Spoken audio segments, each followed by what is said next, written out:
Slendy, Ego, Slendy, hey, hit it out the park. Hit it with a strike. From the national anthem to the bottom of the night. I'm in Slendy, Ego, Slendy, Ego, Slendy, Ego, Slendy, hey. You already know what's up. What's that? Another home run. But you know the job ain't done till we hold that trophy up. Hey. What's up, everybody? Welcome to episode 469 of the Talking Friars podcast and YouTube show. Ben Fadden with you here. It is September 15th, 2023. And the Padres, they just won the series opener against the Oakland A's. Cool moment there at the end, as I said in my post-game reaction. Jose Azocar gets his first big league homer. There's like no one in the stadium there, so hopefully he is able to get that home run baseball back. Tatis had a home run tonight. Padres get the win, but obviously I don't think very many people care. Season's already over. The big topic coming from today was Kevin Acee's article talking about the Padres culture and the lack of a winning culture and some of the problems in this Padres clubhouse. And it focused in on one guy. It's not about one guy, but it focused in on one guy. And what I mean by it's not about one guy is this whole thing is not just about Manny Machado. It's a lot more than just Manny Machado, but he is definitely part of the problem here. So we're going to get into that. Obviously, a lot of people have thoughts on that article that went out today. Some are on Manny's side, some are on Kevin Acee's side. There were a couple former Padres that weighed in, and we can get to them. If you want to join the show and give your thoughts on this, you can click that link that's pinned up at the top of the chat. Giving Padre fans a voice. Love doing that here on this show. And I will go through the comments. I'll go through the live chat. And I will get to definitely all the super chats that supports the channel. I greatly appreciate anyone that takes the time to do that. But yeah, comments, questions about what happened today. The main topic in Padres land. We will definitely get to that here in a moment. But just a quick reminder, you can use my code TalkingFriars, $20 off your SeatGeek order. And check out Breaking Tea and Foco, breakingtea.com. Click the link in the description. Great San Diego sports swag. Padres, Aztecs, Wave. Aztecs are in action this weekend against Oregon State. So are San Diego Wave. They play Kansas City tomorrow night. So come out to Snapdragon and support San Diego Wave, who are in first place in the NWSL. And check out Foco.com. Link in the description as well.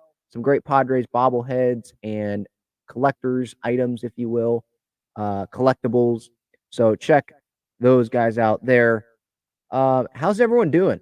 Just getting to the chat here, just seeing what the initial thoughts are as we get started here. I believe I have a poll up on YouTube here.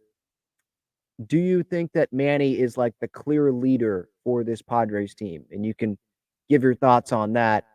Austin here, right out of the gate, AC is so full of S. That was so clearly a hit piece against Machado. I disagree with that, and I will definitely get into that right now.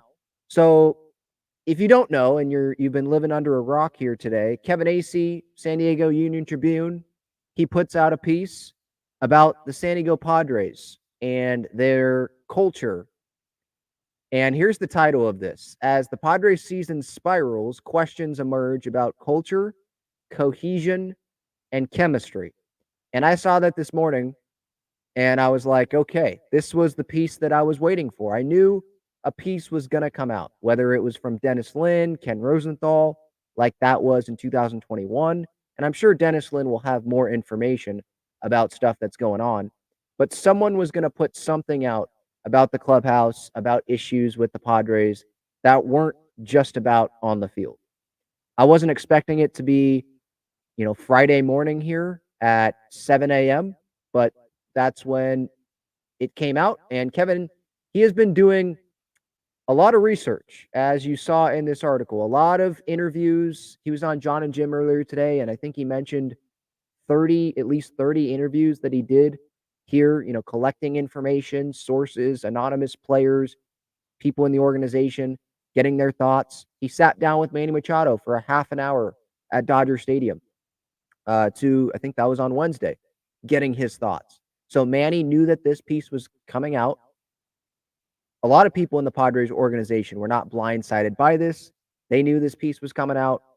So this is not, I don't think this was a hit piece on Manny Machado.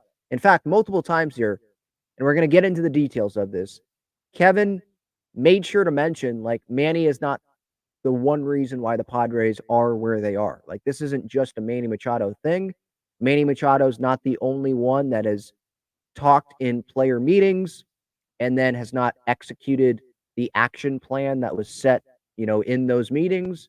This is not just Manny Machado. So I think Kevin was pretty darn fair in this piece that he wrote. And it starts off, for those that missed it, I recommend you go check that out. San Diego Union Tribune, obviously. It starts out talking about the Padres-Dodgers series that happened in August at Petco Park. Padres, this is when they're like still fighting for a playoff spot, right? Like they're not in it, but like they got to win games here.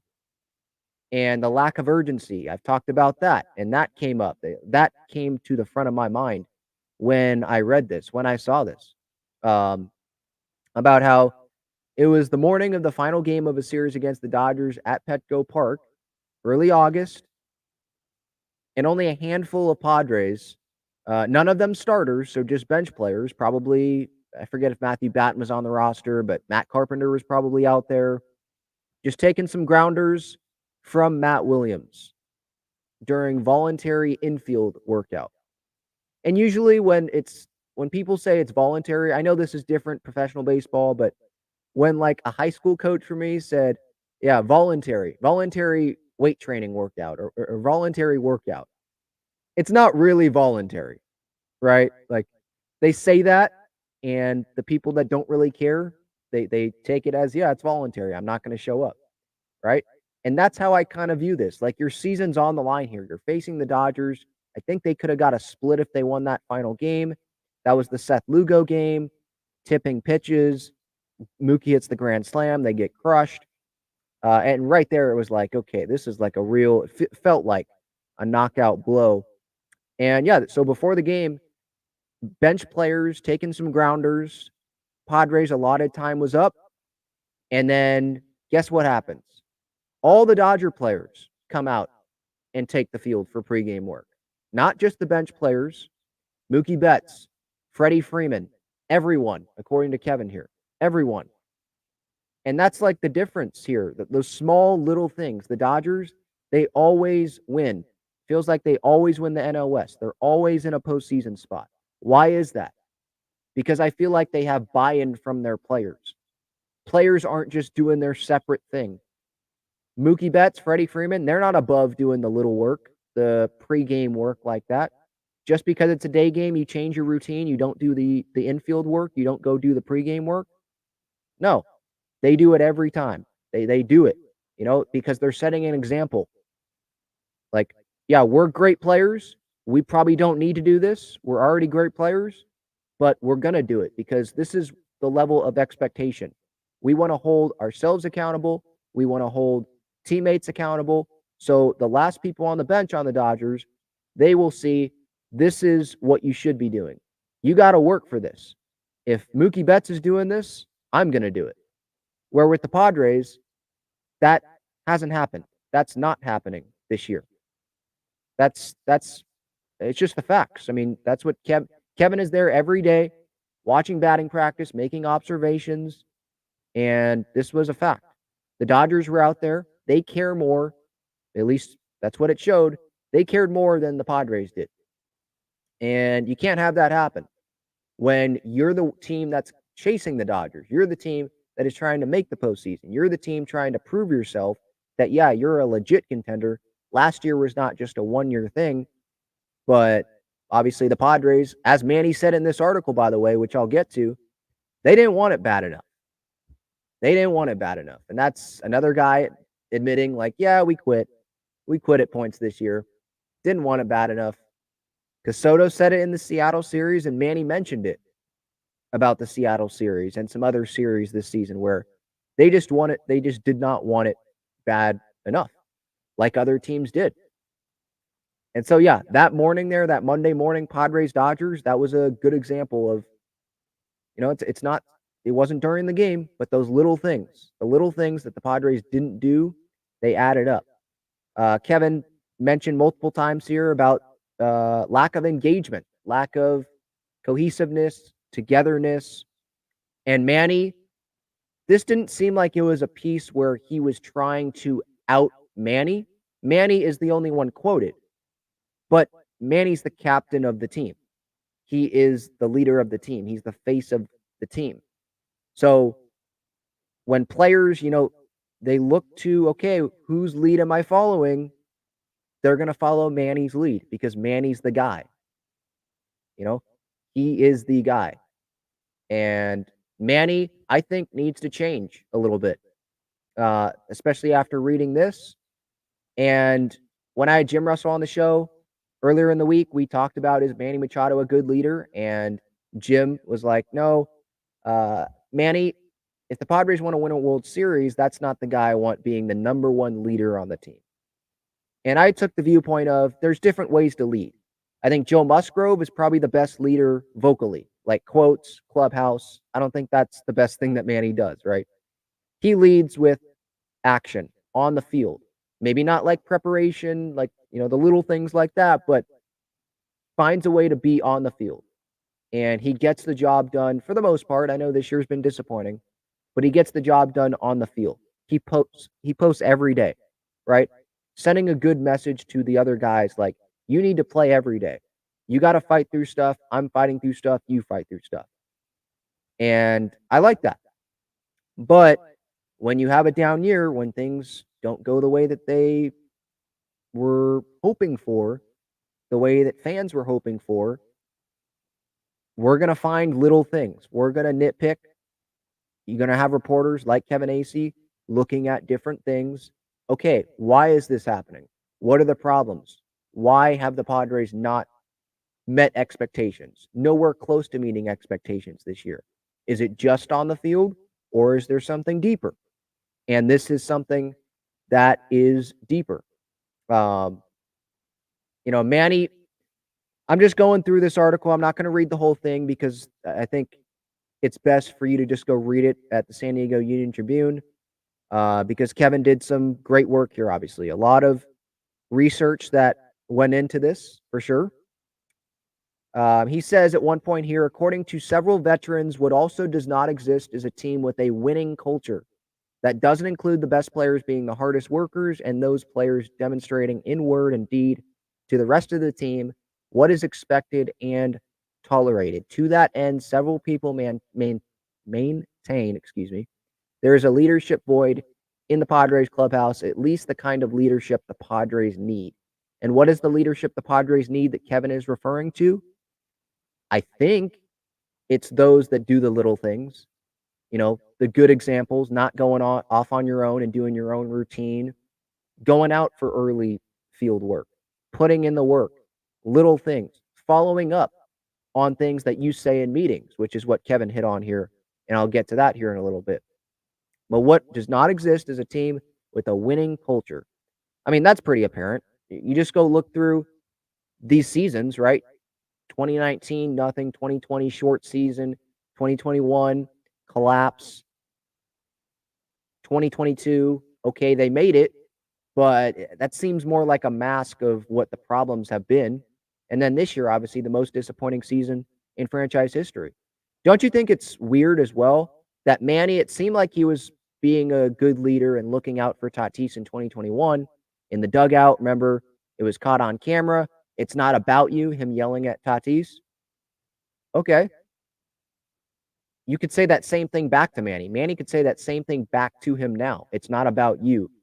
Like, you got to set the example for other guys. You got to be a good leader for this team and not just think about, no, my job just to go out there and play. I don't have to worry about being a good leader in the clubhouse. I don't have to worry about the little things. Setting a good example. Don't have to worry about that. No. They've given you $500 million, like, combined. 350, 150 for the first 5 years here with the Padres, right? Something around $500 million. It's not just about the play on the field. It's the little things as well. Stuff beyond the field, the leadership. Like, I think that needs to improve. I think that's pretty evident here. Or someone else needs to step up because, Manny, it's obviously not working. It's obviously not working. Um, I'm just continuing to go through this AC article, just trying to skim through because I've read this a couple times here, but I don't want to miss any little points here. The contention by several people in the organization is that there is one powerful force that may not be the problem, but certainly has not been a solution a player of his stature could be. Obviously, Manny. There's a unanimous consensus that Machado controls the clubhouse, sets a tone and personality for the team. And Manny, multiple times here, when he was talking to Kevin at Dodger Stadium, I think it was Wednesday, he kind of went off the path of where Kevin was trying to get to. Maybe Kevin was actually trying to help Manny and be like, hey, I've got a bunch of Padres teammates here that are telling like it's a problem here. You got to be a better leader. And Manny's like, I think we have 26 leaders. I don't think it's that big of a deal. I don't really believe in chemistry very much. And we'll get to the chemistry part. I think everybody is a leader, Machado says here.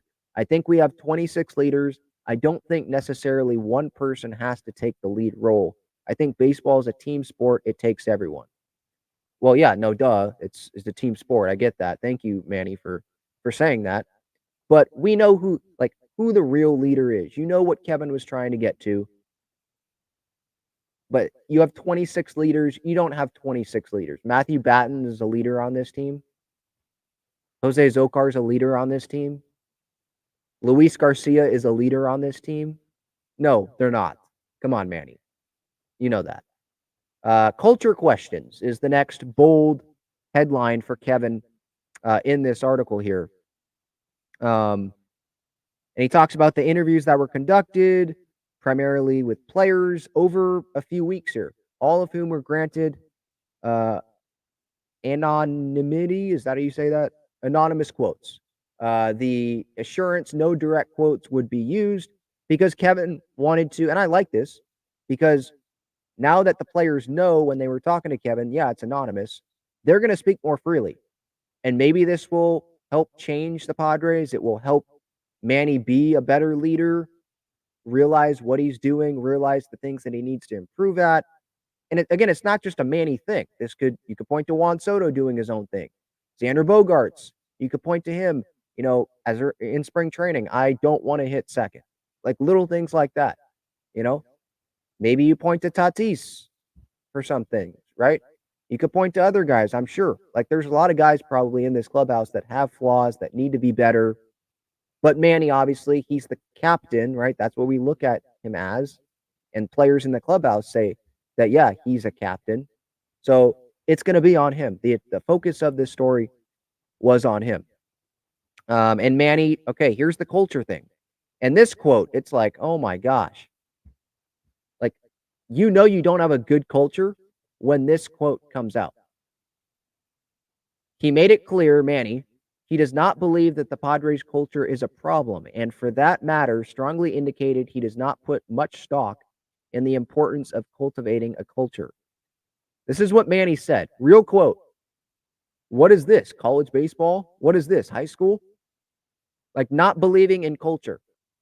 Do you think the Dodgers believe in culture? Do you think Freddie Freeman, Mookie Betts, they're out there doing the early field work when they don't have to be, right? The whole team's out there. Do you think that they believe in team culture, the importance of culture?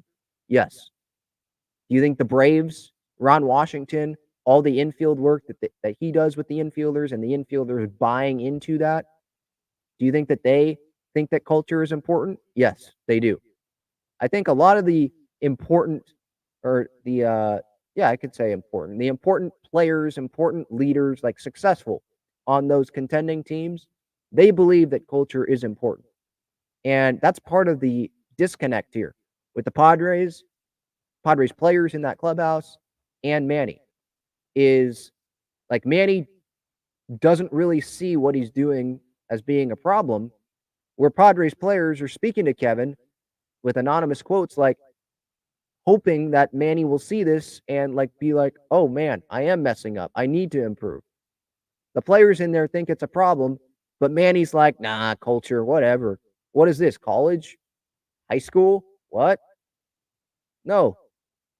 See, that's a disconnect there. That's a problem. Manny has to realize, like, no, culture, it is important.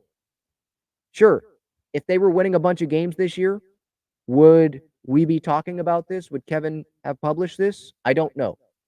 He was on John and Jim earlier on Friday and was talking about how he was on the verge of posting this in 2022, last year, but they won.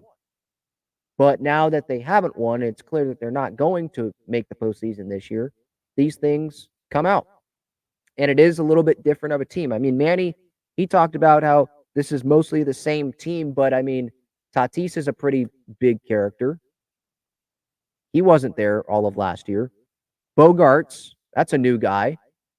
And I was listening to Darren Smith as well on Friday, and Darren is talking about how Manny thought that Xander took his money. The Padres gave his money to Xander Bogarts. So clearly there had to be something there at the beginning of the season between those two. So yeah, there are new players. Soto here for the entire year. Hader here for the entire year. Snell going into his free agent year, obviously. Probably some priorities on his mind. It was different going into this season compared to last year. The expectations, Manny going into spring training, obviously it was different because he was looking to get that contract that he got from the Padres that Peter Seidler gave him.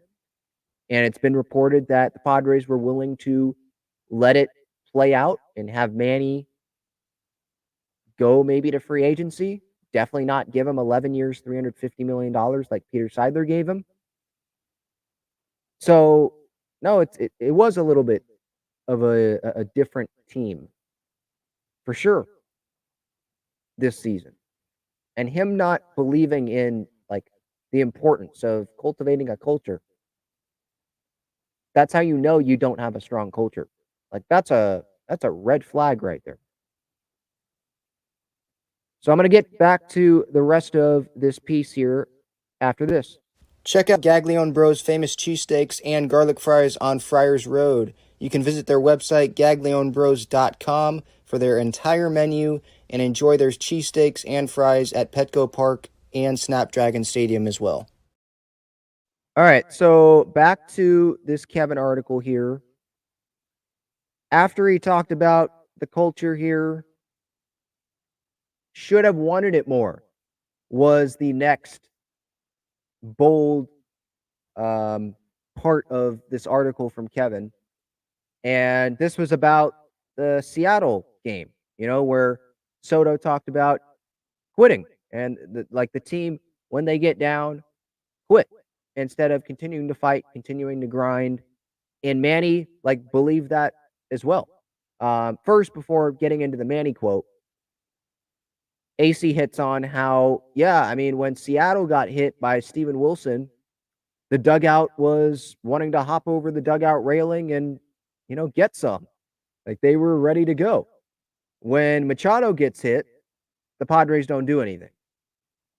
So I think that points to a lack of engagement. That's what Kevin pointed to in this article as well. Lack of engagement, lack of cohesiveness, togetherness, standing up.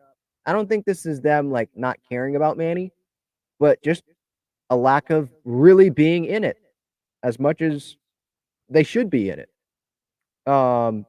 Unity, about a sense of unity. I think there is. Can there be more? Can there be a lot more unity? Yes. I wouldn't say that there isn't any, that we were not together. So I think it's unfair for people to assume that or to think that. Everyone has different relationships, but can there be improvement? Yeah, there's always room for improvement. So Manny admitting that, yeah, there could be a lot more unity, a sense of unity. He says that to Kevin. Can there be a lot more? Yeah. So he's saying that there isn't no unity, there's some unity, and I hope so. I mean, you're a team. You're together 6 months every day. I sure hope there's some sort of unity. But clearly there's room for growth here. Clearly they're not as close as some of the more successful teams in baseball. And why is that? Is it just because of the lack of success on the baseball field? Is it because, I don't know, maybe some guys in that clubhouse, they won't take anything from anyone? Like players in that clubhouse, they don't go up and try to make Manny be accountable or try to make some other players in that clubhouse accountable, which is the case because it's written in this article by Kevin when he talks about, oh, have any Padres players thought of confronting Manny, trying to have him be more accountable? And they look at him like he has six heads. I love that note there that Kevin put in this article. Like, are you stupid? Us confronting Manny, trying to hold him accountable? There's no way that's going to happen. Those weren't quotes, but that's probably what their reaction was. That's what Kevin says here. And like a real leader, I think would, listen to teammates and listen to people that have constructive criticism and be like, no, no, no, come talk to me. I want you to come talk to me. I want this open feedback. What am I doing wrong? What's going on here? Do you want me to not speak up as much in these player meetings, which there were like 8 to 9 player meetings here, according to this article here. And Manny was speaking up in a lot of these meetings. And then he'd put, some action plan together. And I assume Musgrove was speaking, probably Cronenworth, maybe Bob Melvin at some point, maybe AJ at some point. I don't know. But they'd speak, Manny included. And then Manny would be one of those people that wouldn't follow up on those action plans. He would go back to doing what he was doing instead of doing what he probably said in the meetings, which I assume would be like have better at bats, do the little things, be more engaged in games. I don't know. I'm just throwing some stuff out there. And maybe he just went back to doing what he usually does. And so when that happens, then you probably get a lack of buy-in on the other players on the roster because they're like, Manny's not even holding himself accountable to his own words. So how can he hold me accountable? I'm just going to do what the heck I want because he's not doing what he said for us to do and what we should be doing and what we agreed upon doing. So I'm going to follow in his lead and just do whatever I want. That's the sense that I got from this piece here. And then another concerning quote, I think we just didn't want it. Like Manny again admitting that this Padres team just didn't want it enough. I'm sorry. That is a super red flag. Didn't just want it enough? I mean, shouldn't you be motivated? You have sellout crowds like every night at Petco Park. You just made it to the NLCS last year, and that was a bad feeling not being able to get to the World Series. You've never won a World Series before, Manny and some other guys on this team. You have these expectations to go win the World Series.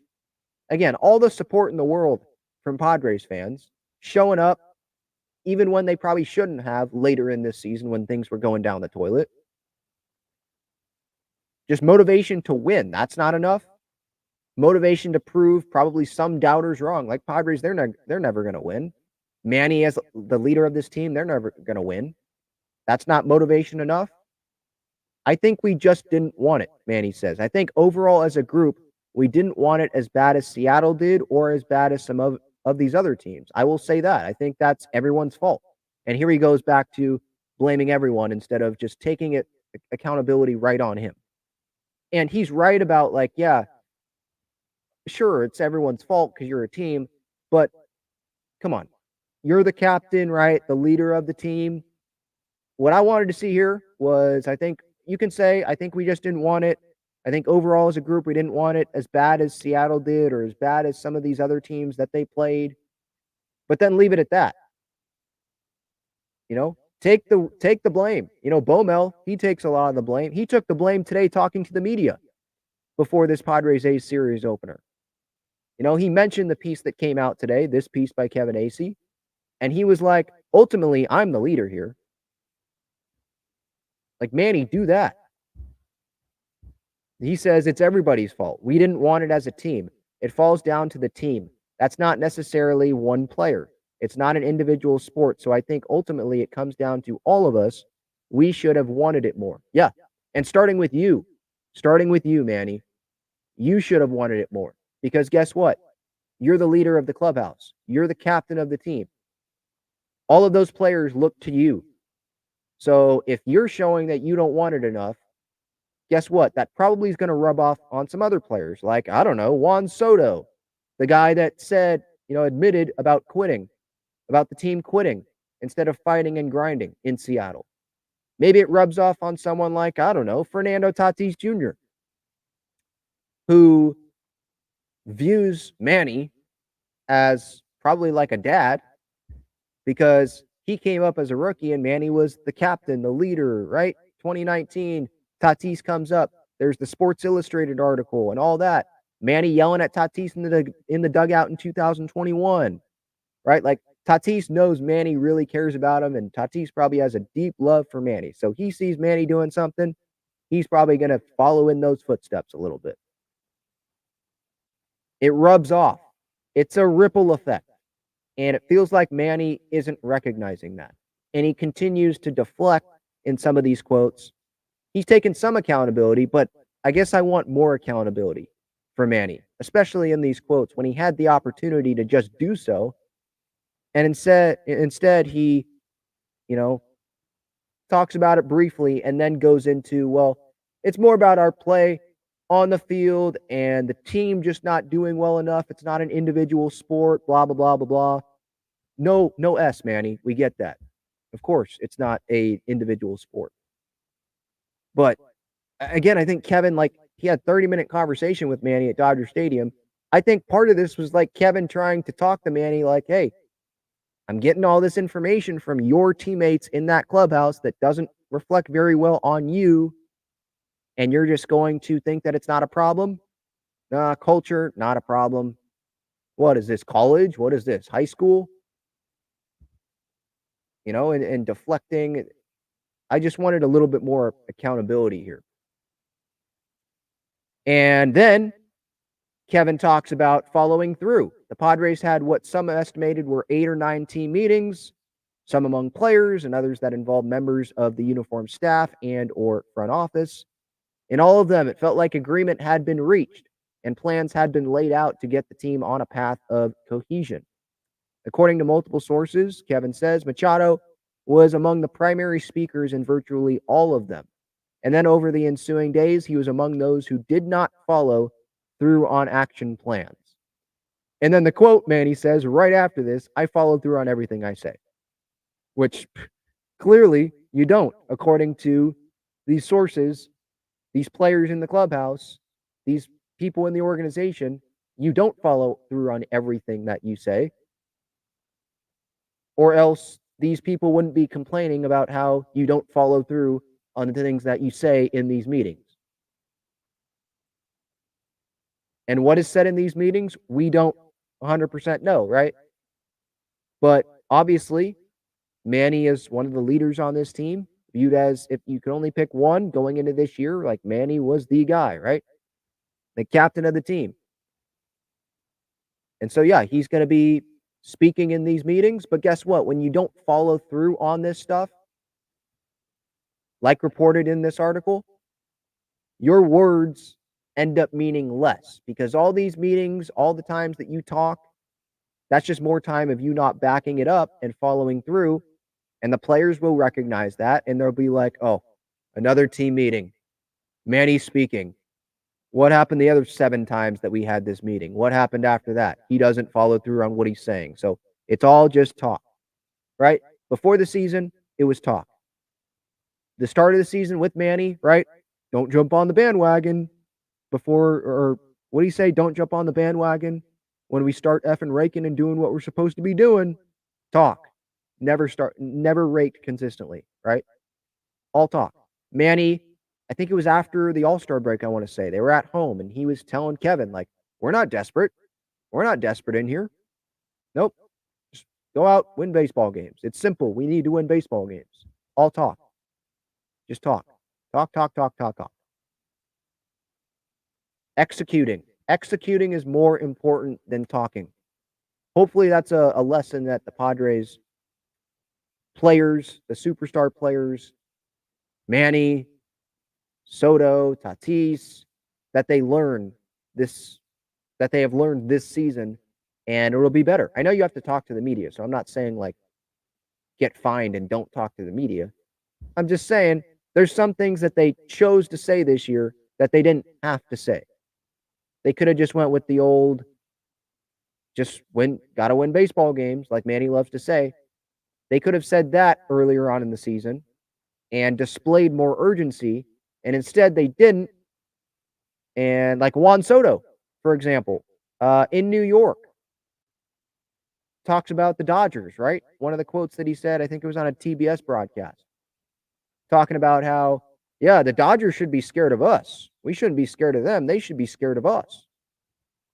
Do you need to say that? Do you need to put that target more on your back? You could just say, no, Padre, we believe in the team. We believe in our team. Dodgers are a good team. We'll see how it goes. We're going to keep fighting, playing good baseball. And I think it's going to be close down the stretch. You don't have to go to the lengths that you do in some of these things. And I think that's kind of, hurt the Padres here. Acee continues. It was relayed to him that the types of things that could have been disregarded included being on time to meetings and buses, pregame work, executing unselfish at-bats, or demonstrating a sense of engagement on the base paths or elsewhere.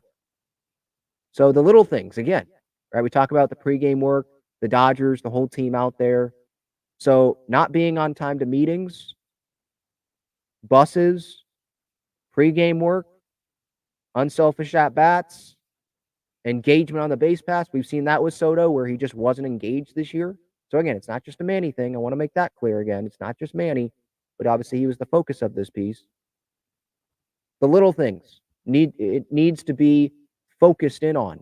The little things next year. That has to change. Machado, according to multiple players, was by no means the only one who often did not put what was said into practice. The failure to turn words into winning play was endemic, as the results show. Again, not just a Manny thing, but Manny is part of the problem here, obviously. And here's another thing about Manny.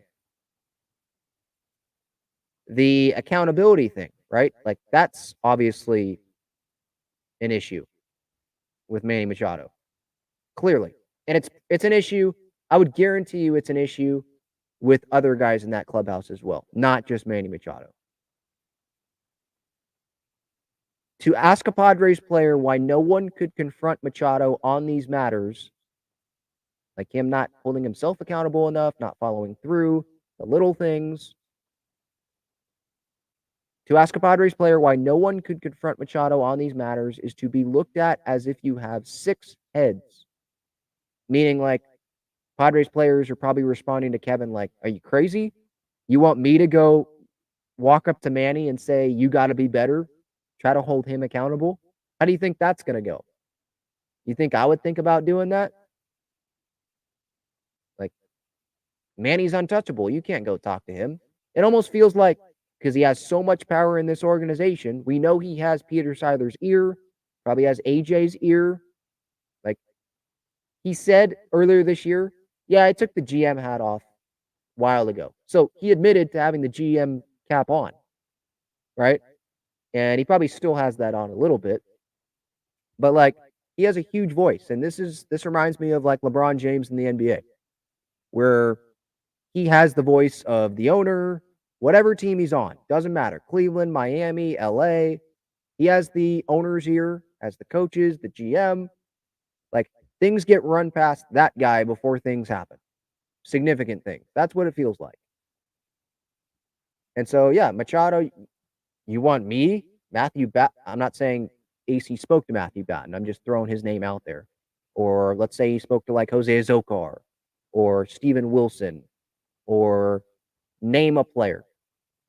You think I am in a position to go talk to Manny Machado? No one holds him accountable. So how am I going to go hold him accountable?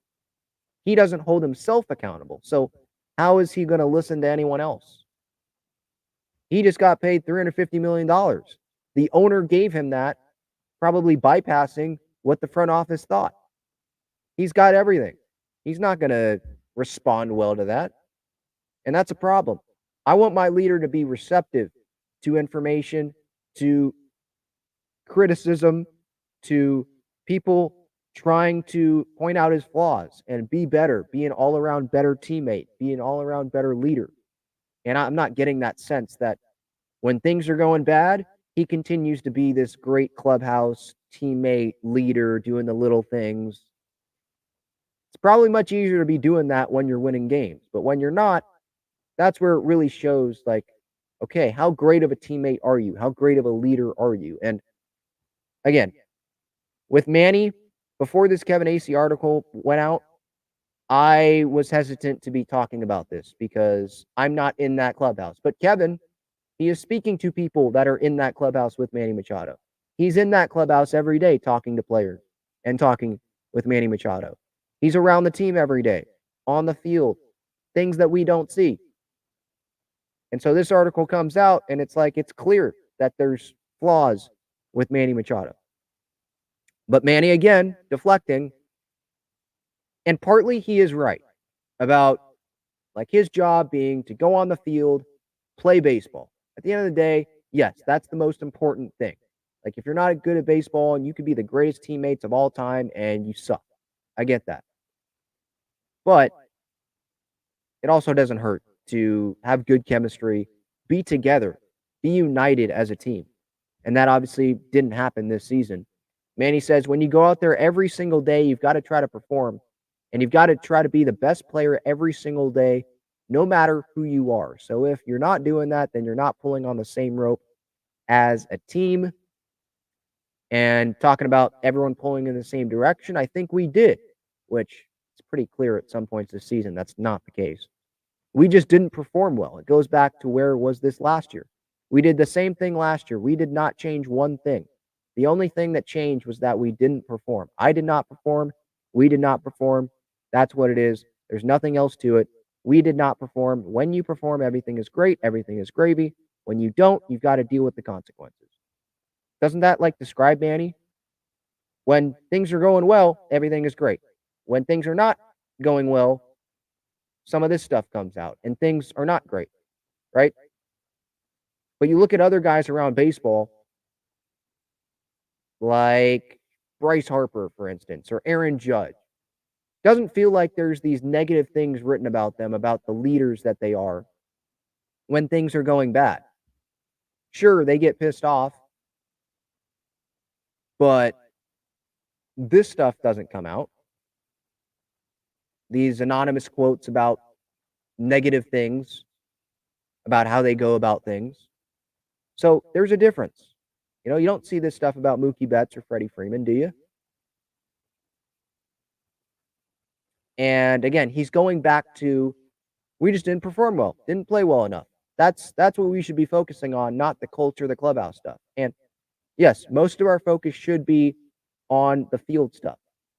And we have been focusing on that. But it's beyond the field. It's pretty clear that this stuff is beyond the field. It's not just about, oh, these guys just underperformed this year. I believe it's a little bit deeper than that. And I think this proves that. And Manny in this article talks about last year we made it to the NLCS. Same group of guys, same clubhouse. None of these conversations came up last year. Yes, that's okay. But Kevin was going to put a piece out like this last year, but then they won. So that last year masked the issues. And when he says same group of guys, same clubhouse, that's not true. You have Xander Bogaerts come in. That's a pretty big guy there. Tatis come in for the full year, right? After the suspension. Pretty big guy there. Soto, full season. Not just for a couple months. That's a pretty big guy to have the entire year. And Manny Machado, you got a huge contract before this season. So did that change how you acted a little bit? Maybe. I don't know. It's not exactly the same, Manny. It's not. It's not.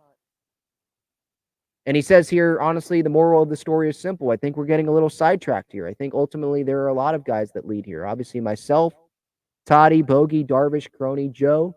We're all obviously going to be here for a long time, and people look up to us, and they expect us to go out there every single day and be better. I think we didn't this year. That falls on us. That falls on me for not performing how I'm supposed to perform and the capabilities I'm supposed to be performing at. And when these things happen, this is the outcome. So, yeah, you didn't perform this year. And you can't have this year again next year. I just think that they could have avoided this if they had more urgency, played more together at the beginning of the season, and you had guys like Manny not just saying, no, we'll turn together. Don't jump on the bandwagon, though, when we start doing our job and start effing raking and not worrying about a thing. No, if you would have had urgency at the beginning, maybe some of these things would have been fixed.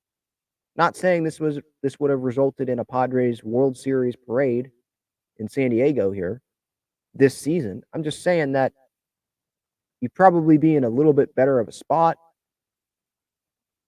and you'd be united. Doesn't feel like this clubhouse is very united. In the dugout during games, doesn't feel like it's very united. When things happen on the field, when someone's hit, doesn't feel like it's very united. Manny continues, and these conversations start happening. Oh, well, there's no chemistry, there's no leadership, there's no this, there's no that. Clubhouse is getting lost. The manager has lost the clubhouse, the front office this. There's always going to be stuff. And ultimately, it comes down to one thing. We didn't perform. I didn't perform what I'm capable of performing. We didn't perform because that's just what it is. And you got to take full responsibility for that. At the end of the day, it's whatever you do in between the lines when you put on that jersey and you go out there and you leave it on the field. So that's the story. I don't think there's anything else that can be talked about. That's part of the disconnect. You've got Padres players in that clubhouse viewing Manny Machado and his leadership as a problem. It is a problem. And then you got Manny saying, no, I'm not a really believer in chemistry. It's not that important. What, is this college baseball, high school baseball? What I would say to that, Manny, is, well, you look at the great college programs. Do you think they have a great chemistry? LSU? Do you think Oklahoma softball had good chemistry? Heck yeah, they did. And they won a bunch of games. It wasn't just talent. It's a little bit more than that. So just because this is the major leagues doesn't mean that, chemistry all of a sudden isn't important. And it was only important in college. It was only important for high school teams, whatever. No. Chemistry is not everything, but it's something. And on the field, you could say, yeah, on-field results, that is everything. But these little things do add up. And again, him deflecting and not thinking that this is a problem is part of the problem. Him not recognizing the culture, the lack of a winning culture, part of the problem is him. And he's not recognizing that. And until he recognizes that, doesn't feel like things are going to change permanently. Maybe temporarily. Maybe they have a great season next year.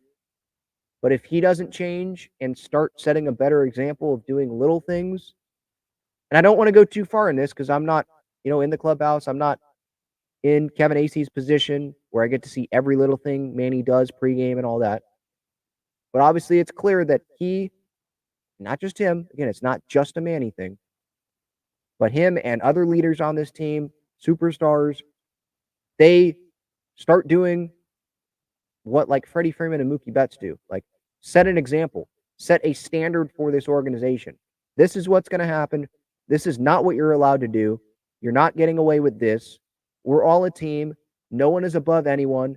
Might be making more money, but no one is above anyone here. We're all going to put in the work. We're all going to have urgency. We're all going to care.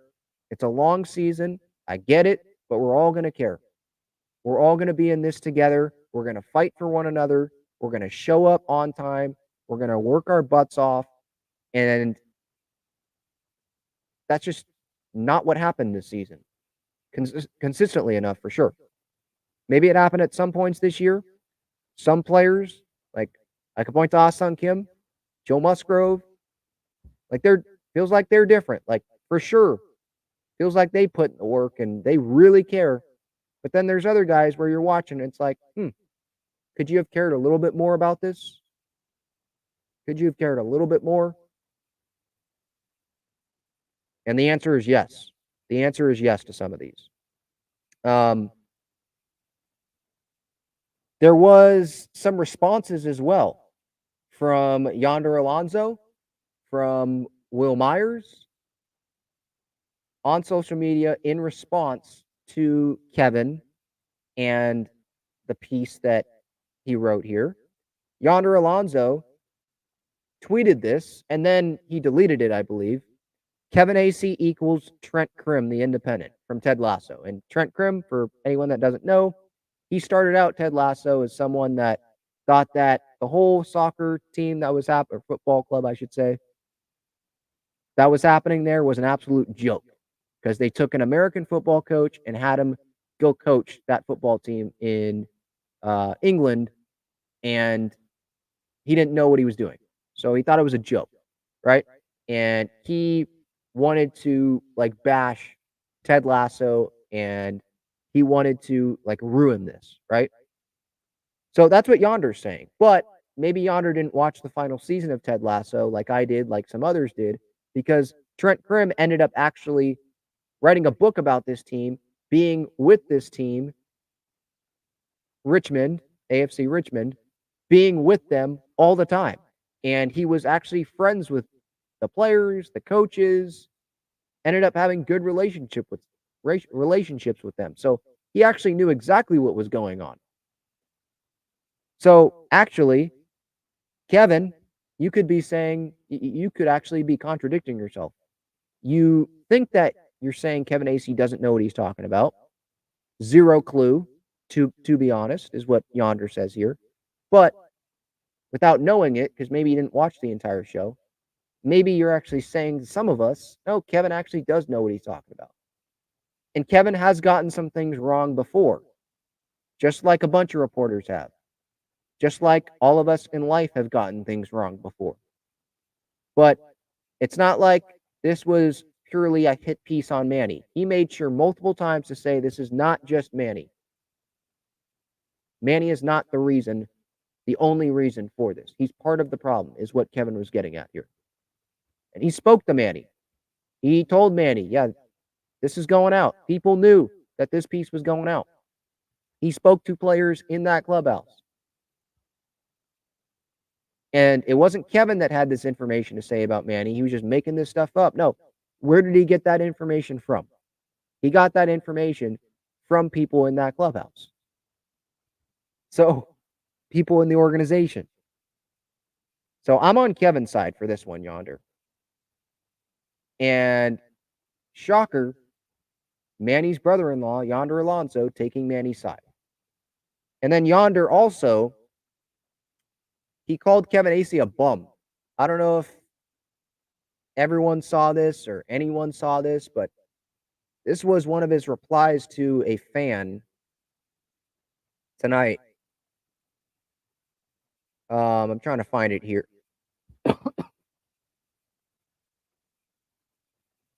So he deleted the Kevin Acee equals Trent Krim, the Independent, SM8, zero clue to be honest, sad.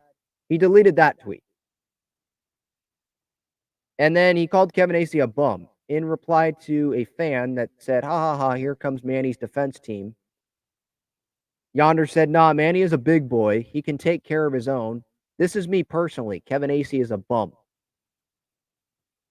And to me, I'm looking at that. It's like, Yonder, if you're calling Kevin Acee a bum like that, I think that tells us that Kevin knows what he's talking about here. Or else, why would you call him a bum? You know, I don't think that's necessary. Whether he was right about this or he was wrong about this, I think that's a little too far to be calling a reporter a bum, in your opinion. But okay. Will Myers, he also got in on this. And his was more measured than Yonder. He did not call Kevin Acee a bum. He says here, I didn't play for the Padres in 2023, but it's unfair to headline one player for the struggles of an organization in a particular year. In my opinion, this is not an accurate representation of who I knew for 4 years. I like Will coming to Manny's defense, former teammate, knows Manny, not super. I mean, I am kind of surprised because Will doesn't comment really on anything. But I think it's important to note what he admitted. I didn't play for the Padres in 2023. So he hasn't been in there this season. And the information that that Kevin is getting about Manny is from this season, from players in that clubhouse right now.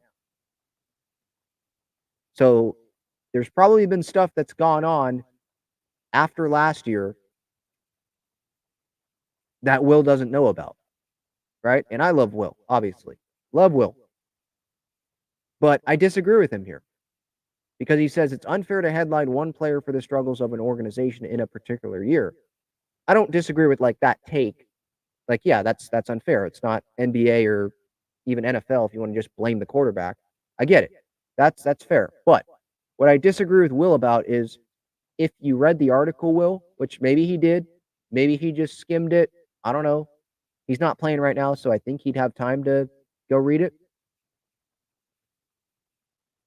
Kevin made sure to point out that this is not just Manny. Manny is not the only reason why the Padres didn't make the postseason this year. Kevin made sure to point this out. So he's not pinning this only on one player. Here he says in the article, Machado, according to multiple players, was by no means the only one who often did not put what was said into practice in these meetings. The failure to turn to words into winning play was endemic, as the results show. It wasn't just a Manny thing. He admitted that multiple times, Kevin did, in this article. So Kevin, Will, is not just blaming one player for the struggles of the Padres this year. Manny's just the captain of the team, the leader of the team, and there was a bunch of anonymous quotes and viewpoints that Kevin got, collected, didn't use those quotes because he wanted people to be able to speak freely, and then reported on those in this article. But go back and read the full article, Will. That's what I would say. Kevin made sure to mention it's not just Manny that is the problem here. There's other people that are at fault. Obviously, there are other people on this team that underperformed this season. It's not just a Manny thing. So that will be my response to that. And another question that I have from this article is, who's the actual captain? Who is the actual leader of this team? Because Manny can be a leader on the field, good example of playing every day, suiting up, fighting your butt off through rehab and fighting your butt off when you're hurt and you don't feel like going out there. You're still going out there. Might need off-season surgery. Nope, you put it off because you play. You're an athlete. You go out there. You're a professional baseball player. You go play every day. He can be a leader like that. But I'm talking about who's the clubhouse leader. Who's the actual leader that can hold people accountable? I feel like Joe Musgrove is that guy. And maybe Joe has talked to Manny, because I believe Kevin did mention in his article that there were some players that tried to get to Manny and it just didn't really go through. It just obviously didn't really work. So maybe Xander tried, maybe Bogarts, Musgrove, maybe Crony. I don't know. Maybe Bob Melvin even. Maybe some guys tried to get to Manny and Manny was receptive to it, but then didn't follow through on it, as was mentioned in this article, right? So who is the real leader of this team? I don't think I'm in this spot to say Manny after this article. I don't think that would be very smart to say Manny after this comes out. I think it comes down to Joe Musgrove, Xander Bogarts, or probably Jake Cronenworth. Maybe do you throw Tatis in there? I know he just came off the suspension, but the things that he has said to the press this year, it seems like it's been pretty mature. Seems like he's definitely become more mature after that suspension, and he's doing the right things. So do you put him in there? Manny put him in there in that group of leaders that he listed. Do you put Yu Darvish in there?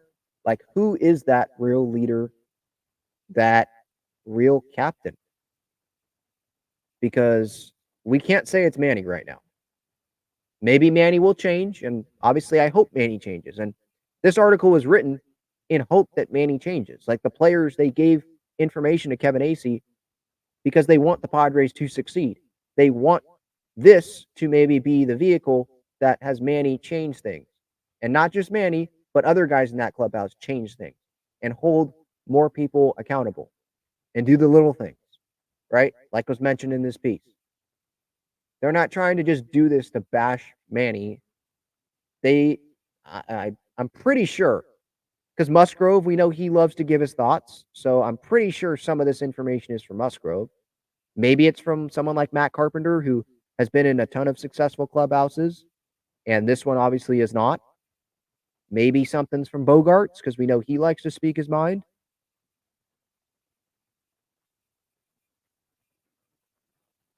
The leader right now, it's not Manny. So who is it? My guess, my thought on this is the leader is Joe Musgrove. But it needs to be more than just one leader. And I hope that whether it's Tatis, Manny, I hope they can stick into that or develop better into that leader role going forward. Because Manny's here for a long time. He's here. Can't do anything about it. So we can only hope that it gets better for sure. All right. Also, another topic that I wanted to hit on, and I'm going to get to the chat talking about this Manny, clubhouse, culture stuff. Don't worry. Definitely going to get to you here in a second. But there was news that came down today from AJ Cassavell, came down on Friday from AJ Cassavell, MLB.com. Hasn't been announced yet from Bob Melvin, I don't believe. But Joe Musgrove, he is being shut down, which is the right decision. And it's not because there's a setback in injury, according to AJ Cassavell. Not because of that. It's because of where the Padres are in the standings. And they're not going to go be a postseason team. Now, why did it take this long for the Padres to shut Musgrove down? I have no freaking idea. We know that Joe Musgrove should have been shut down weeks ago, because this Padres team was going nowhere weeks ago.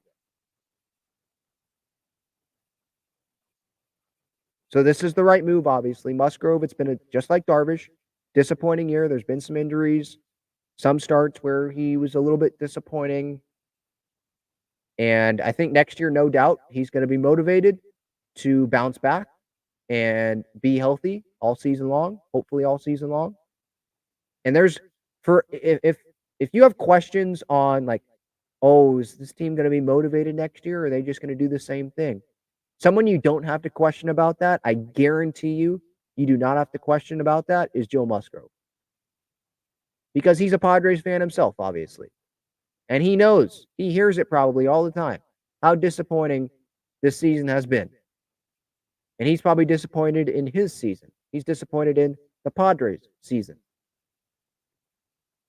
So he is definitely going to have a fire under him going into this season, going into next season, going into this offseason.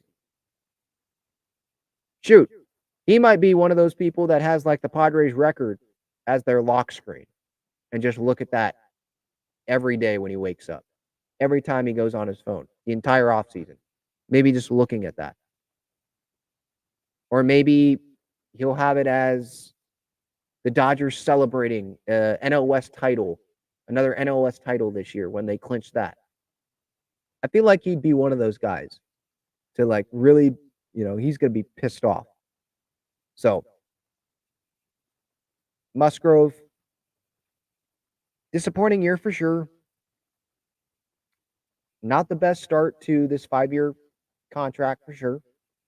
But what, he's gonna drop a kettlebell on his toe in spring training every year? I don't see that happening. He's gonna run on the the 100-degree turf in Mexico City every year. I don't see that happening. He's not going to make that bad decision again, right? And I hope that this shoulder issue is not going to be recurring. Sure hope not. And this is, I'd rather, and I'm not at this point either with Darvish. I get like the 6 years too long. But I'm not going to sit here right now and be like, terrible contract for Darvish. I still want to see next year. Musgrove, I'm not even thinking about being at that point yet. I mean, this is a bargain. $20 million a year for Joe Musgrove. I would do that 1,000 times. If it doesn't work out somehow, it doesn't work out. But, I mean, that's a great contract for the Padres. 5 years, $100 million. If there's a fan that sits there and says, nah, that's not a great contract, I think you're out of your mind. You don't know enough about Joe Musgrove.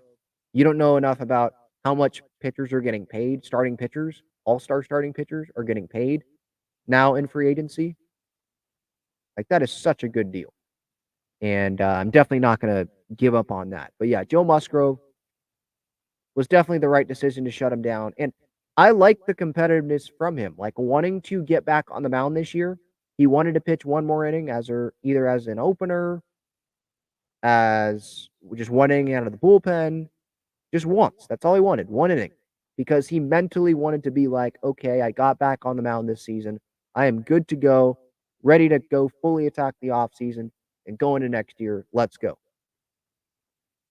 I will always compliment people that have that mentality of wanting to play. Like, I compliment Manny for having that mentality of wanting to play. But at the same time, I think that that's not the best decision for this franchise. You got to get those guys off the field. If they're dealing with injuries, there's no point in them continuing to play. Sitting here from the Padre fan perspective that cares about 2024, now that the 2023 season is unofficially over. And it's been unofficially over for weeks, right? So Darvish, right decision was made. Musgrove, right decision was made. Manny, we'll see what happens. Manny runs his own show. So if Manny wants to shut it down, then he'll get shut down. If he doesn't want to, then he's not going to get shut down. Maybe that's the same thing with Bogarts. Should Waka get shut down? I guess that's kind of dependent on if the Padres decide they want to give him the club options, right? $16.5 million, I think it is, for 24 and 25. If they don't, then they'll just continue to pitch him. Do they shut Seth Lugo down? Probably not, because he's just going to go anyway. Maybe he comes back, but he's not going to come back, I wouldn't think, on the player option. His start tonight wasn't that great. Last two outings haven't been that great, but I'm not like worried about Seth Lugo. That's still a guy I would want back next year. He's been pretty good this season. I know he went on the IL a little bit, but he hasn't pitched this many innings in a while. And he's looked pretty good. The velo's been there. He's been pretty good this season. So I think he's only going to have a better year next year because he's now confident and he knows what to do, what not to do, preparing to be a starter, which is something that maybe he didn't really know what to do going into this year because he hadn't done it in so long. And he definitely hadn't pitched this many innings in his big league career, you know? All right, let's get to the chat here after this. I want to tell you about the best and easiest way to play fantasy sports. It's Underdog Fantasy. They have great pick'em games and best ball tournaments. In pick'em games, just pick higher or lower on 2 to 5 players' stats, and you can win up to 20 times your money in a single night. You can go cross-team, cross-league, and even cross-sport. Best ball revolves around the draft, which is what every fan loves the most about fantasy, and it eliminates the hassle of having to manage your roster all season long, resulting in a fun and easy fantasy product. How does it work exactly? You enter a contest where you participate in a snake draft against other users. That lineup that you drafted competes against every other draft in the entire contest. The better the combined performance of your team, the more money you win. After your lineup is all played, Underdog will take the best performing players and automatically set them as your starting lineup. That's it. No waivers, no trades, no worrying about who to start or sit. After you complete your draft, your part is done. Underdog Fantasy offers best ball in a variety of ways, including daily contests, weekly contests, playoff contests, and season-long contests. You can either enter into these and compete against thousands of other entrants for huge prizes, or, if you'd like, you can enter into a private draft with friends and family to compete for a smaller prize pool. Underdog keeps it super simple with their easy-to-use website and mobile apps. Sign up now by clicking the link in the description or by using the promo code TALKINGFRIARS, and you'll double your first deposit up to $100 in bonus cash when you make your first deposit of $10 or more. So if you deposit $100, you get $100 free. If you deposit $10, you get $10 free. All right, just a reminder, if you want to join the show, give some thoughts, you can click that link that's pinned up at the top of the chat. Speaking of the chat, if you want to leave a super chat, I will get to those. You jump to the front of the line, supports the channel, makes it very easy for me to see your comment, your question. You can control the direction of the show. I appreciate anyone that does that. Also, speaking of the chat, let's start up at the top here. Already talked about Austin's comments. He thinks Acee is so full of S, even though in this article he had a bunch of sources inside that clubhouse. It wasn't just him making it up. He had quotes from Manny Machado. He talked to him for a half hour, so I guess that's not good enough for some people. Jesus says, on your personal opinion, do you think the Padres are better off without Machado on the team? What do you mean? Like Machado and Matthew Batten playing third base instead? No. Machado off the team and Bryce Harper on the team? I mean, I can make the argument that yes, they're better off with Bryce over Manny, especially with what has happened with Bryce and Philly. If you want to sub Manny out with another all-star player, then I would think about it. But just Manny off the team and you're not replacing him with anyone really good, because Manny is a really good player. He's just not a really good leader, it doesn't seem like. So no, I don't think the Padres are better off with Machado off the team and like no great replacement for him. No.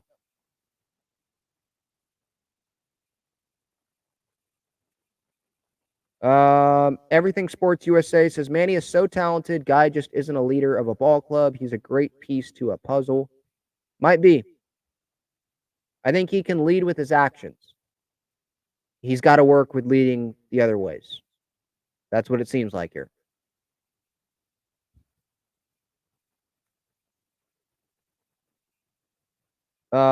Lizzie says maybe for Manny, culture means more accountability, and he likes to do his own thing. He is Manny effing Machado after all. Yeah, well, clearly he likes to do his own thing. I think Juan Soto likes to do his own thing. There's some guys here that like to do their own thing. There's egos in that clubhouse, and sometimes that's good because those are good players and it's confidence when things aren't going good. Maybe you want players that have that confidence, but I want more unity out of this team. That's what it feels like they need. They need more unity. They need everyone pulling on the same rope at the same time, doing the little things right. I want the eye wash. If that's just eye wash for some people, them doing what the Dodgers do and going out there as a team, everyone, no one's too small or no one's too big, I should say, for anything. Taking those infield grounders, being out there together more. Even if it's a day game and it's not a night game, oh, it's a day game, so I'm not going to do that. I don't need to do that. I'm already good. That's complacency. That's lack of urgency, lack of setting a good example. That needs to change. Jesus says, this is wild. You cannot be a leader when you have players' meetings, and after the meetings, Machado does not follow the action plans. Yeah, I mean, it kind of makes your words pretty empty, huh? Steven says, Manny is the spoiled teacher's pet of the owner, Peter Seidler. Ben, nothing negative on Peter so far. Wait till Kevin Acee finally sees the light on Peter. Then, yeah, you guessed it. Ben will too.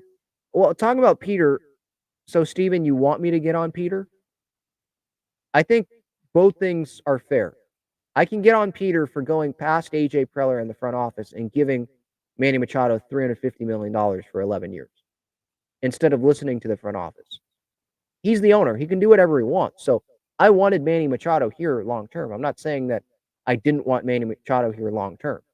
But if your front office is wanting to wait on things, maybe have conversations with them and be like, why? Why do you want to wait? Why? What's the point in waiting? What are the problems that I don't know about? Did Peter Seidler know about these problems before Kevin put this out?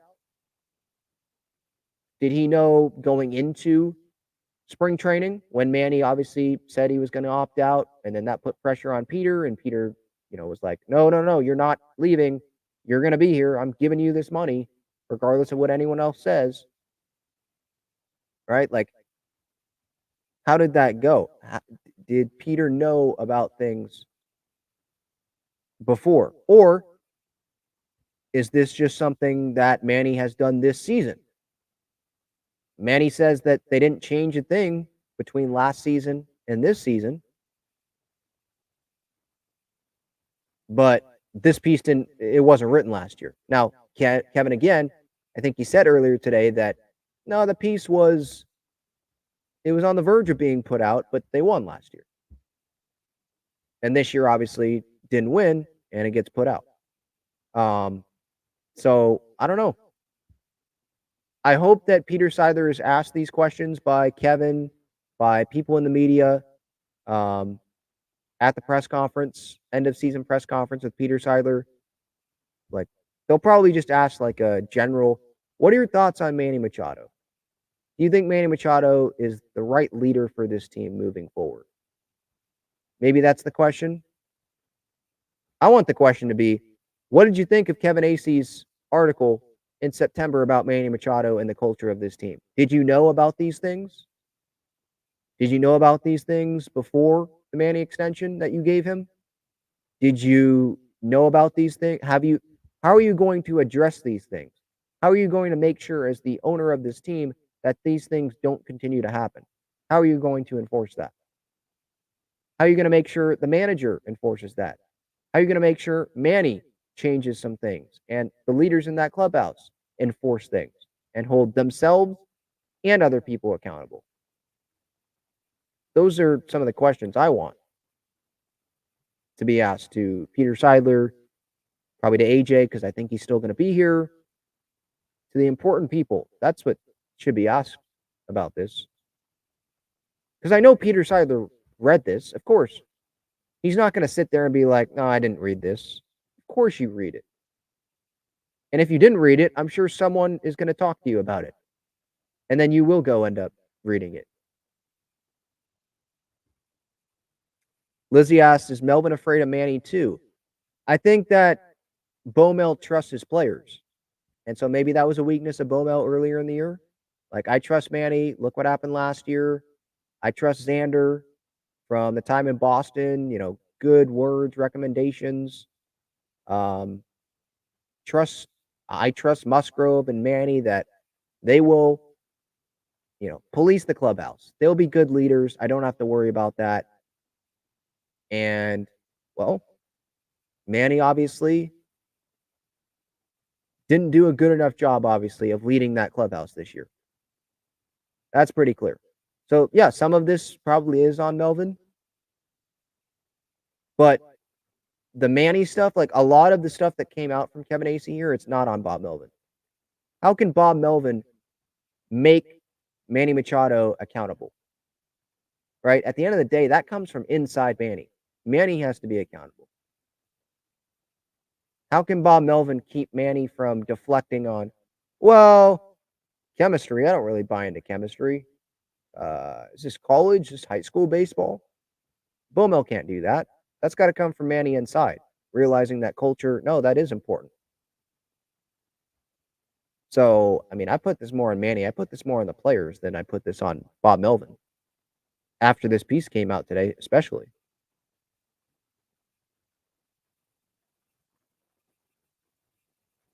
Okay, I mean, I see in the chat here, if it's a culture thing in the clubhouse, laziness, etc., then it's up to Melvin to change that. He's the manager. He needs to light a fire under these guys. You don't think he tried that this season?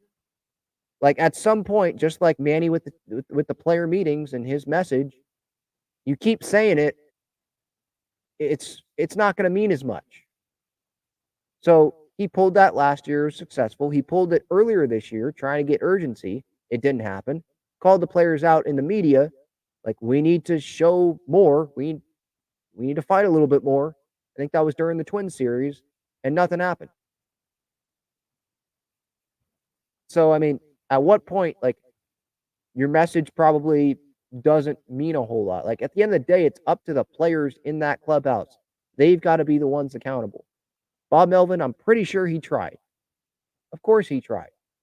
He doesn't want to waste this season with the best roster that he's ever had, or the most hyped up roster, I should say, that he's ever had. Of course not. He wanted to go win a World Series. So, of course, he tried to light a fire under these guys. At the end of the day, it's up to the players in there.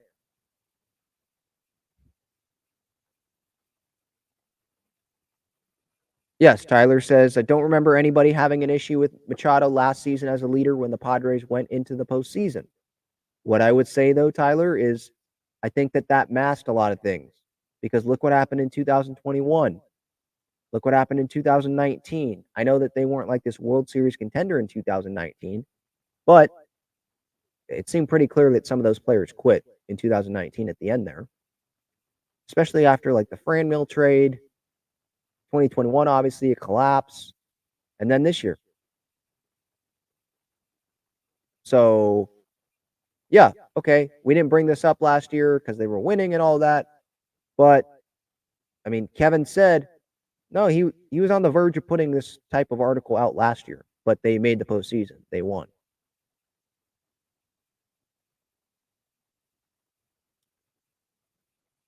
Lizzie says, I've always said Manny is a super talent, just not captain material. I think he can be a captain on the field, like as a leader by actions. He's a leader by like playing baseball, but he's not the best all around leader. Like there's more things to it than just going out and playing baseball every day to being a leader. And it seems like he thinks that no, all I have to do to be a good leader is to go play baseball every day. That's what it feels like. Jesus says, can we just stop using the Dodgers as an example? Let's use another team. Okay, how about the Atlanta Braves? Ron Washington every day is out there with those infielders. Starting infielders, superstar infielders, everyone, every day, they're out there. They're not above those little drills. And what's happened with the Braves? I'm not saying the infield drills is what makes them win, but again, those infield drills are part of the little things that add up. Because I'm sure the Braves don't stop there. They do the other little things as well. And there's players on this team that think they're above doing the little things. That's what it seems like to me. So yeah, I don't have to use the Dodgers. We can look at the Braves. Sure, we can look at, name another team. I'm sure the Orioles have done stuff well this season, stuff the Padres haven't done, gone the extra mile. Yeah, we don't have to. Phillies probably.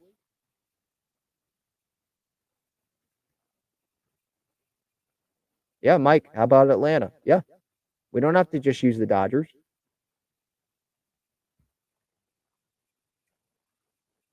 Lizzie says, I thought Bogarts was brought in to be a leader this year.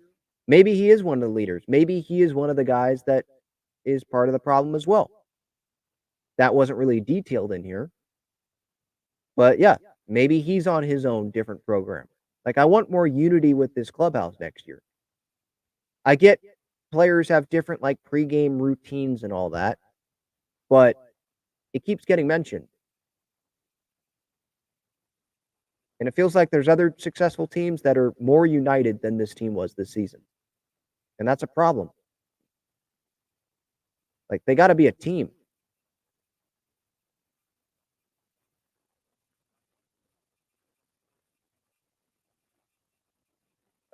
Just continuing to scroll through these comments here.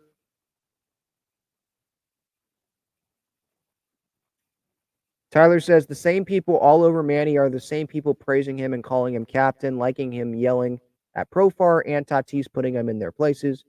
Guess what? him yelling at Profar, putting Tatis in his place in 2021, that showed leadership. Where was that this year? Did we see that this year? Did we see him yell at Juan Soto for not hustling? Did we see him yell at Trent Grisham for bunting with the bases loaded the other day? Did we see him yelling at Soto for what was that? Earlier this year, or maybe was it earlier this month? Ball to center field, fly ball, and Soto just wasn't in the game mentally because there's one out and the dude's running to third like there's two outs and he gets double off. Was he yelling in his face there? What changed? Why not doing that stuff this year? Like a lot of this stuff that was written, it was about this year. It wasn't about past years. Like I like that. Manny screaming to Tatis, it's not about you. Where was that this year? Where was that to himself this year? I think those are valid questions.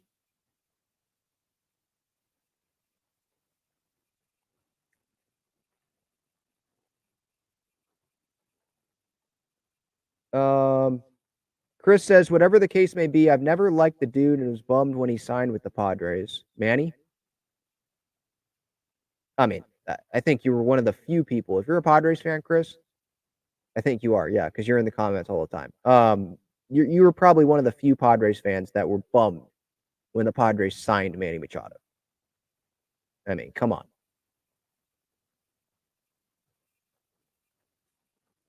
Adrian says Manny has an attitude problem. Sometimes it might look like that.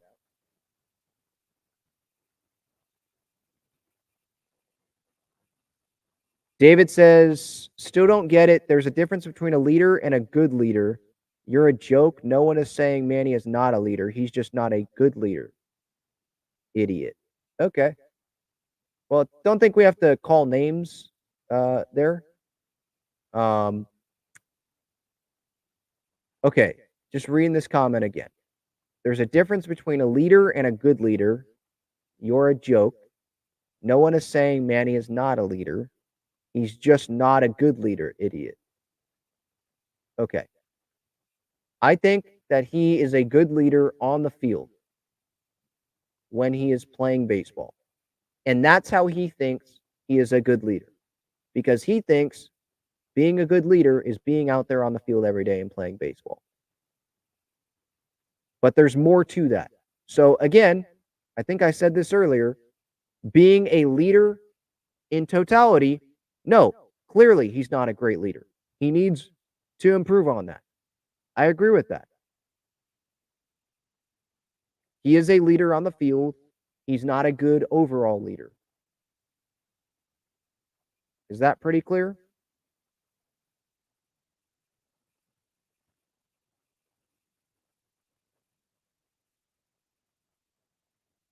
David says, weeks ago, I was talking about hope. Now you said the team was done weeks ago.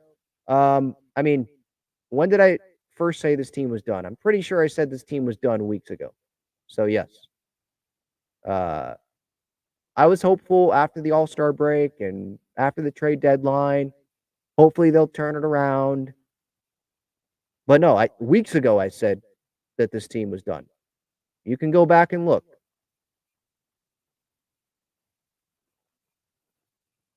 Mike says, was it Manny who told these guys not to drive in runners in scoring position game after game after game? Well, no, again, Mike, some of these, yes, it's not all about leadership. Some of it is about leadership. There's a lot of it this year, lack of execution, and that's not on Manny, except for his lack of execution on the field. But that's on other players that didn't execute. Unicorn's Eyes asked if you could do a trade for Bryce Harper, but keeping Manny's contract, would you? What do you mean? Like Bryce Harper takes Manny's contract, so we would have Bryce for 11 years for $350? I'd probably take that. Yeah. I'm a huge Bryce Harper fan. Like anyone that knows me growing up, I've been a huge Bryce Harper fan. So yeah, I think use another player. I think that's probably better. Because yes, Bryce Harper being on the Padres was like a dream of mine when I was even younger. So, yes, I would do that. And just results-wise, I mean, yeah, I have a strong case to say yes on that as well. I don't hate Manny Machado. I just think that this year was really a bummer, for sure. It was really disappointing.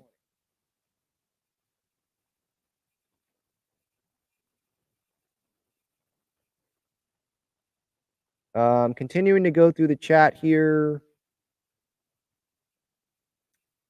JD's Third says, everyone is so sick of Manny and his BS. Yeah, a lot of Padres fans are sick of Manny and his BS right now. It just, I mean, that's what you're saying, JD's Third, so that's what I'm saying.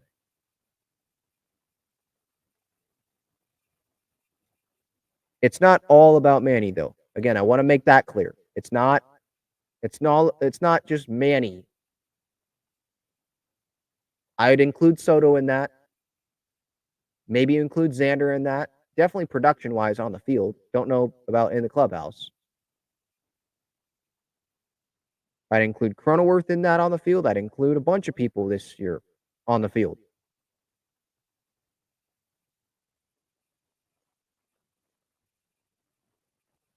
Yeah, Lizzie says, don't jump on the bandwagon when we start raking. Manny to all Padres fans. Yeah, let's do a little bit less talking next season. I hope that we can do a little bit less talking. Those players. Don't put a target on you. You're already going to have a target.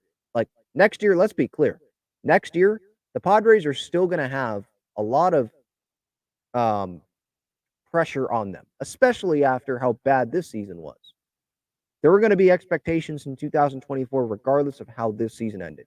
If it ended up like this, like crap, there's going to be pressure because how can you have another bad season like that? In Juan Soto's final year before free agency, can't happen. And if they were good this past year, well, we're expecting them to do that again. Let's say they made it to the NLCS this season. Well, make it to the World Series. Let's say they made it to the World Series but lost. Win the World Series. Let's say they won the World Series this year. They'd have high expectations. Reigning World Series champs. Go do it again. You're going to have a good roster still. So regardless, there were going to be high expectations. And now, definitely, there's going to be pressure, expectations on this team. I don't think that you're going to see a lot of experts picking the Padres to go win the World Series. But like it was going into this season. But they're going to have pressure on them. Oh, yeah. Definitely from Padres fans. Because season ticket prices are going up. Ticket prices are still going to be high. Even when this team sucked this year.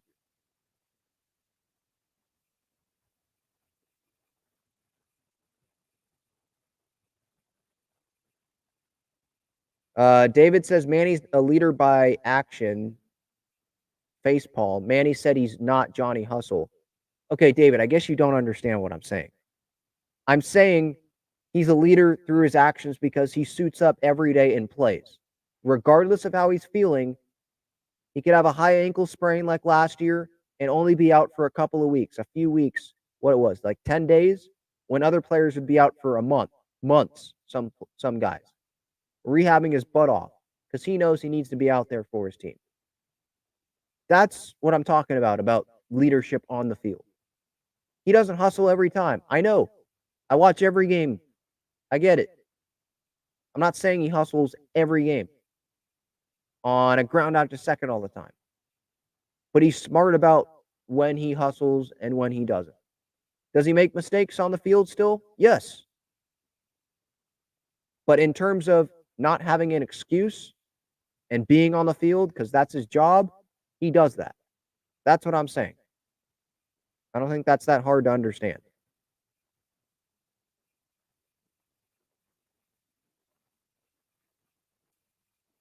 Lizzie says, if anything, Acee's article is showing how effed up the whole Padre organization is run.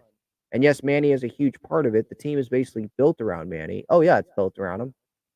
I mean, Seidler loves Manny. Manny has a lot of say in this organization. He has Seidler probably on speed dial. Like, yeah, it's built around Manny for sure. Manny's prime for sure. That's why like this window here is so important. And this is a wasted year of that. So it pisses me off and it pisses a lot of Padres fans off for sure.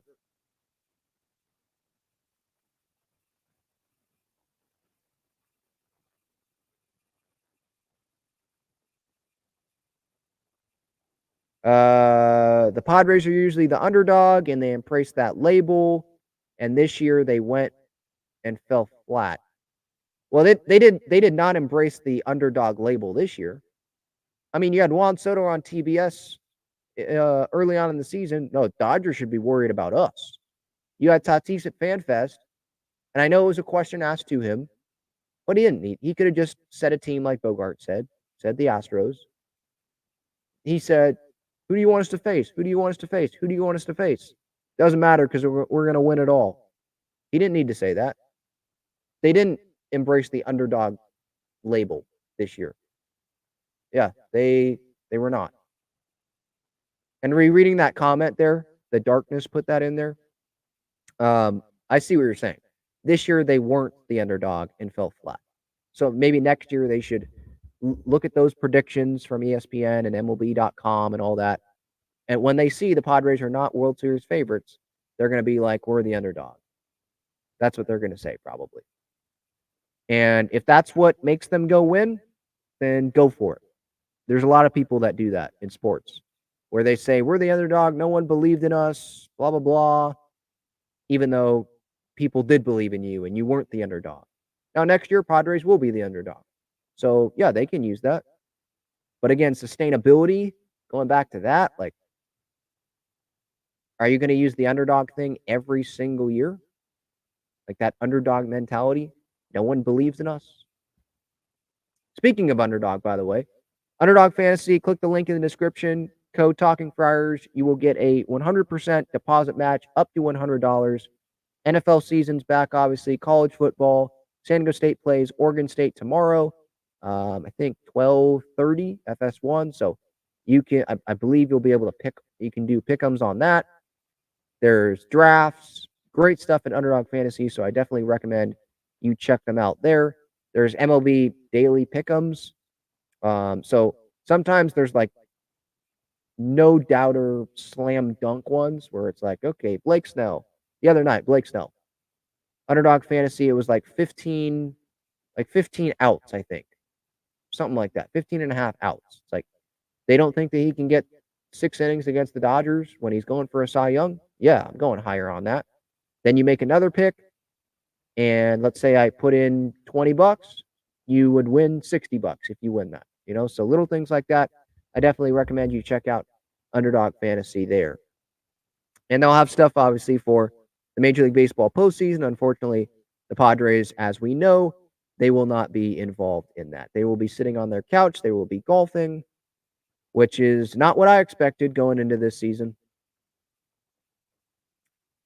Charlie says, Seidler is dumb for treating players like family. Does he not understand it's in their best interest to kiss ass? He got too close. Sorry, some of these words are misspelled. He got too close to players and let personal feelings control the contract talks. With Manny, he did, yeah. But he's the owner of the club.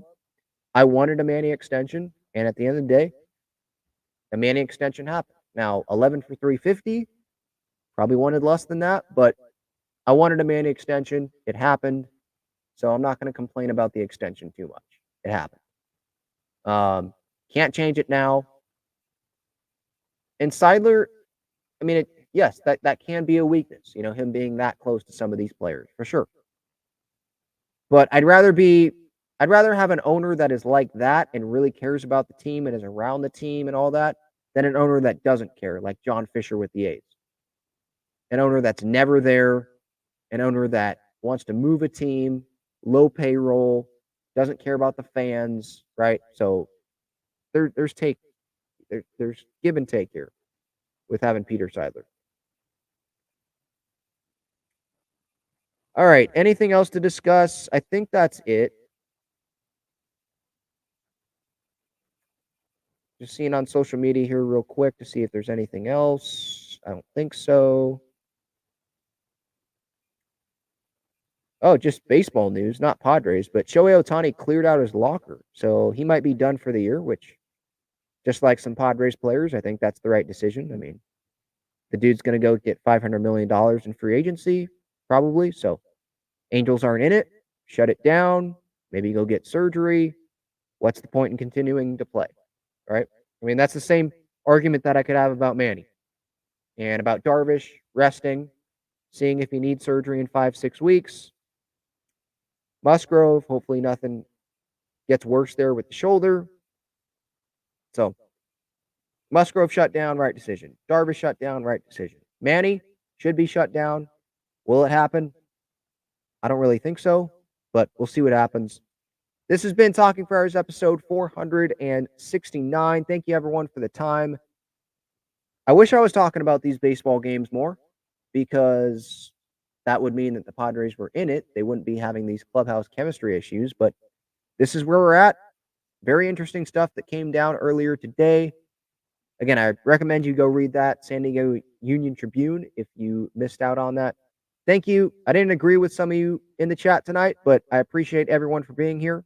Have a great rest of your night. If you're watching on replay, have a great rest of your Saturday, great rest of your weekend. Podcast platforms, same thing to you. See y'all later.